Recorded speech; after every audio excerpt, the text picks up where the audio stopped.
कहते हैं मैंने अपने वालिदैन पे आजमाया उनकी लाइलाज बीमारियों में, चंद दिन चंद हफ्ते पढ़ा। कहते हैं उनकी शुगर कंट्रोल नहीं होती थी, 750 800 रहती थी।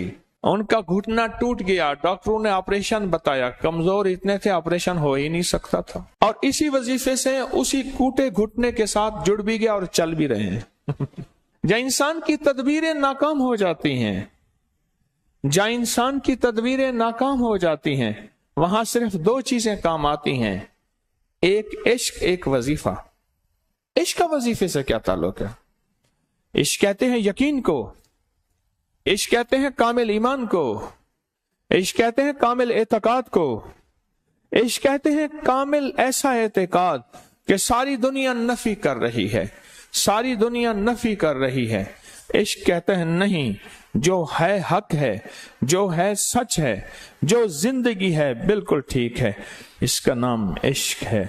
या अल्लाह जादू जिन्नात पे कहर बरसा दे, अल्लाह हासिद दुश्मनों पे कहर बरसा दे, या अल्लाह नजर बद पे और मेरी तकलीफों पे वो जितनी भी लाइलाज हैं, अल्लाह तेरा नाम बड़ा है, बीमारी बड़ी तो नहीं, तेरा नाम ताकतवर है, बीमारी ताकतवर तो नहीं, अल्लाह तू अजीम है, तू ग्रेट है, ये बीमारियां तो छोटी चीजें हैं।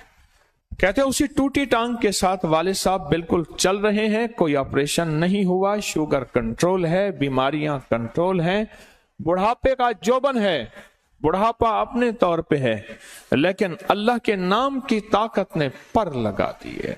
तो कहने लगे पानी के टब में पाँव डाल के, और मैंने 11 तस्बीहां पढ़ी या कहारों की अपनी वालिदैन के लिए नियत करके, और अव्वल आखिर 11 बार दरूद शरीफ पढ़ा। इस वीडियो को लाइक और शेयर करें, अब करिए यूट्यूब चैनल को सब्सक्राइब करें और रोजाना ज्यादा से ज्यादा सब्सक्राइब करवाएं। आप दूसरों के लिए सदका जारिया बनेंगे, अल्लाह पहले आपके दुख टालेगा।